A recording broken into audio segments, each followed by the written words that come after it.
Reaperman here, and I'm a huge fan of microconsoles. Now, I just like the thought of something that's just little, that's trying to do the job of something pretty big. And I'd say the whole microconsole revolution started out here with the Ouya, which eventually came out in, I think, 2013, something like that. And over here I've got my PlayStation TV, which I think is my favorite of the microconsoles. I may have a little project for that later. And this is my OnLive box, which I actually did have fun with until they ran out of money and their network started getting bad. That kind of stretches the definition of console a little bit.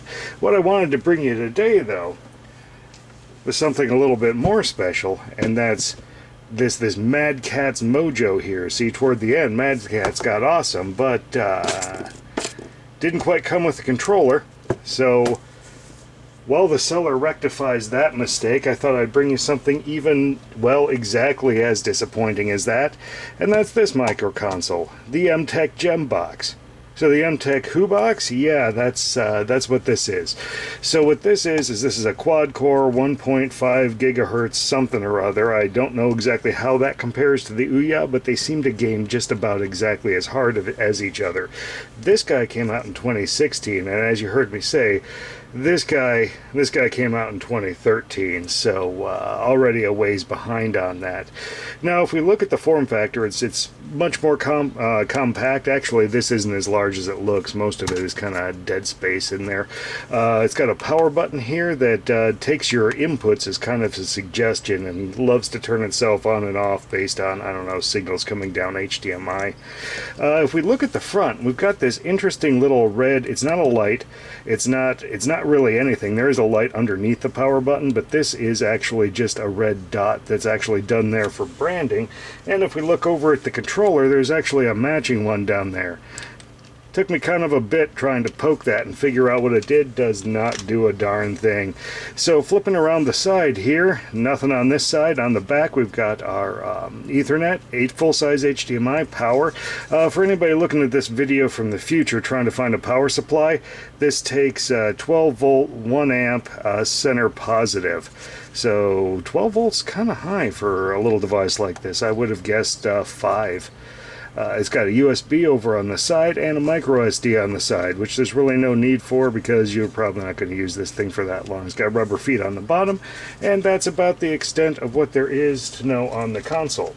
Now, if you're at the thrift store and happen to locate one of these, there is nothing on the power supply that says what it's for. So this is actually the power supply for it. It's got a barrel connector on one end, 12 volt, center positive, as I said. But yeah, this is what it looks like, just in case you're trying to dig through. And that's actually my experience, because every time I pull this thing out I have to try and find a power supply for it. Looking at the controller is kind of interesting. It's got a D-pad, which honestly doesn't suck. The grips are rubberized and they don't suck, and the sticks don't suck. They've got these little nibbins on them. It's got a home button, start and back, kind of an Xbox style thing here, Xbox style up here. What is kind of interesting is down here it's got a physical power switch, which is honestly kind of nice. Batteries built in, by the way. And then you click it once over, and then it's actually an Android controller. You click it twice over to this other position, and it's actually a mouse. And this is because they didn't really bother to alter any of the games or whatnot for it.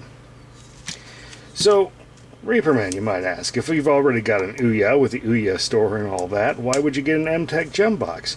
And the answer is you probably wouldn't. However, there is one critical advantage this guy has over the Ouya, and that's that it comes with the Play Store. Now, I think there was people that managed to hack the Play Store onto the Ouya. I don't know how well that went. It looked like it was kind of a deep process. This thing comes with the Play Store by default. However, I just plugged mine back in again, and unfortunately my Play Store got so out of date that it will no longer let me connect, so I don't know if I can just re-download another one or what the deal is on that. Anyway, the second half of this review is all going to be me sitting in front of the screen playing things I already have, just to kind of compare it to the other micro consoles a little bit. But yeah, that's pretty much what we got here, is a controller that's surprisingly okay, a system that's nice and compact and decently spec'd, especially compared to, 3 years earlier there. It really isn't going to compete very well against that M.O.J.O, at least I hope it won't. That's a first generation Tegra 4, so it should hold with the NVIDIA Shield and just be I expect the Mojo to be just a one notch below a Nintendo Switch in terms of power. But that's pretty much what we got here. Let's go ahead and plug it in and play what I got and have a look at this thing. And here we are at the Emtec Gembox's main kind of Android menu. I tried once again to resuscitate the Google Play Store and may have gotten myself into even more trouble with Google. So we'll just have a look at what I got on here already. I was able to resuscitate the Humble Bundle store by completely re-downloading their app, so that was fine. Now, if I recall, this Emtec Gembox's external packaging actually had the Gamefly logo on it, and I remember thinking to myself, holy cow, Gamefly is still alive. I remember back in the PlayStation 2 era, I used to use them to get a hold of rare games. Their deal was that you could rent a disc, and if you liked it, you could keep it, and if you didn't, you would send it back, kind of like Netflix for games, if I recall. And I got a lot of rare PS2 games that way, like out of print, where you'd have to pay quite a lot of money for them, and I would just keep them and just pay Gamefly for the service, and every once in a while they'd send me a game. It was pretty interesting. Of course, at the time, I also had a modified PlayStation 2, so the games I was sending back, I was maybe keeping a copy of. We won't say that one too loud, though. And I was pretty surprised to hear that Gamefly was still alive back when I bought this thing. And I'd be even more surprised if they were still alive now. I'll have to go and check that just to be sure here. They also have pre-installed emulators under this retro gaming section, and thanks Emtec.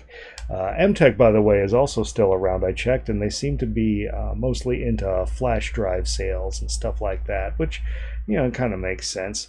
And it looks like there was some kind of a gem stream. I don't know if that was a Twitch-like video stream or like an OnLive-like game streaming thing.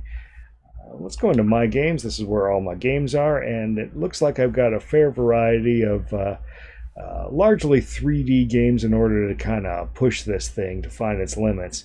And I did eventually find those limits. Bard's Tale here, I recall, runs fine. However, Lego Mighty Micros here and Knights of the Old Republic definitely do not run fine. Riptide GP2 is as fun as always, and Shine Runner, which is a surprisingly fun game. You guys probably know these games way better than I do, because I'm not at all into phones. That's why I keep buying these stupid Android boxes. Anyway, let's have a look at Riptide GP2, and I'm cheating a little bit because I already had it logged in there. And let's go ahead and start up a race. Now, these races are, I turned the settings down to increase the frame rate a little bit. So I think I'm running at whatever their medium is in here. And I recall the Ouya perhaps running this a little bit better, but not much better at all. This is very close to the same power of an Ouya here. Alright, let's just get around these guys. Oh, I also remember I had to turn the, it's actually the water detail that I turned down, because if I recall, the Gembox here was having some trouble with that. Boom! Let's do a stunt here. Yay! I'm not very far in this game, so I don't have a lot of the complex stunts kind of done. And for the record, I actually really dislike games that do stunts to build boost. And yes, I realize it's weird me saying that, since I do like Split Second so much. It's one of my favorites, and it's kind of the same deal, but at the same time kind of not the same deal. They have a little in-fiction reason for it that's kind of dumb. Boom! So, you know, I think you kind of got the gist of how well this game here works. So let's back out and let's check out something else. Let's go into Games, My Games. Let's run old Bard's Tale here. I would normally run Shine Runner, but that's got ads, and I actually cannot buy the game anymore, even though it's like $2, because my account doesn't seem to connect to this console. Okay, In Exile. There's old Tommy Tellerico's name. If you're wondering where you've heard him before, he's the guy whose face is all over the Intellivision Amico, which, you know, I'm kind of a sucker for that kind of thing, so I'll probably end up buying one of those, but not until it comes out, not until I know what I'm dealing with. Not until it's like, well, like this Gembox here, because when I got into this, I knew exactly what I was doing. Now, if I recall where I saved the game, I am hunting down that big rat. What the hell are you? How'd you get down here? Oh, good. Sorry, everybody, we're still in the tutorial. This is the second half, though, after he lit me on fire. Alright, let's go down there and get killed by a rat, because we don't know what button to hit. Oh, they're going to make me sit through all this.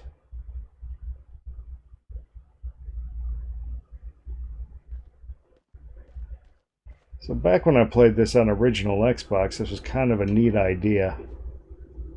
Do I not have my sword out?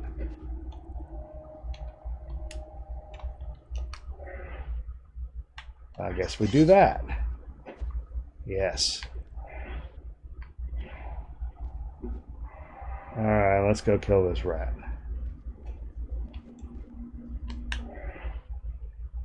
I think you had me do B. X.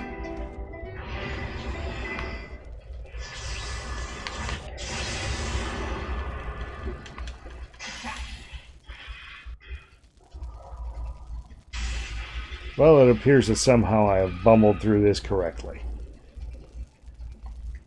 That's good there. Now let's head back to the home menu. We will run up Knights of the Old Republic. Now, I know Knights of the Old Republic isn't going to run particularly well. I just want you to see how well it's not going to run. Now, this game was available in the early 2000s on PCs and Xbox, of course. And Xbox was about a 700 megahertz system, if I recall. And PCs of the time were, you know, they were pushing this game a little harder at fully, you know, 1024 by 768 and all that. But I noticed this system seems to be running at a fairly low resolution and a fairly bad frame rate. It is not able to keep up with kind of how the original Xbox ran this game, which is kind of a bummer. So, as you can see, this is what we get. And this frame rate is not particularly acceptable to me. And it's definitely not running this as well as a PC from, you know, the early 2000 era. Oh, I need to find a security code. Well, that's probably in this box.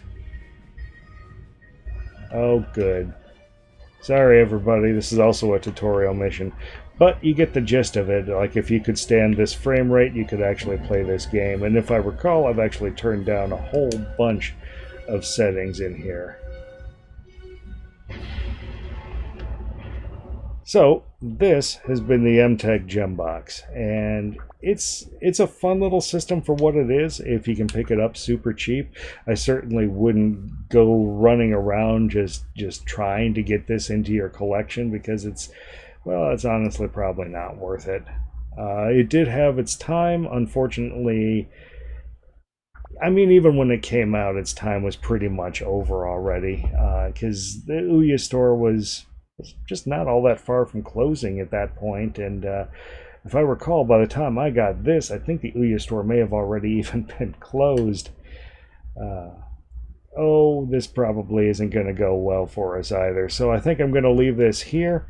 And until next time, Reaper Man out.